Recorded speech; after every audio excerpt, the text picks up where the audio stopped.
అతిశయంబుగ కల్లలాడ నేర్చితిగాని పాటిగా సత్యములు పలికి ఎరుగా సత్కార్య విఘ్నములు సల్ప నేర్చితిగాని ఇష్టముందంగా నిర్వహింపలేరా.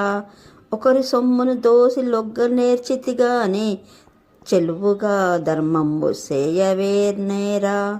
ధనములియ్యంగా వద్దనగ నేర్చితిగాని శీఘ్రమిచ్చేడునట్లు చెప్పనేరా.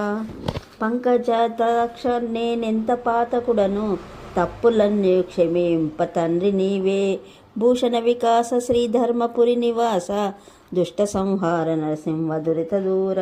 ఓ నరసింహస్వామి, గొప్పగా అబద్ధమాడుటే గాని మంచి నిజములు పలుకుట ఎరుగను. మంచి పనులంచి పాడు చేయుటే గాని ప్రీతిగా కలగచేయుట ఎరుగను. ఒకరి డబ్బును చేతులు చాపితేనే కానీ ధర్మం చేసి ఎరుగను. దానం చేసేవాడిని వద్దనడమే నేర్చుకున్నాను గాని ఇమ్మని ప్రోత్సహించనైతుంది. పద్మాక్ష, నేనెంత దుర్మార్గుడను, నా అప్పులన్నీ మన్నించు కాపాడు తండ్రి.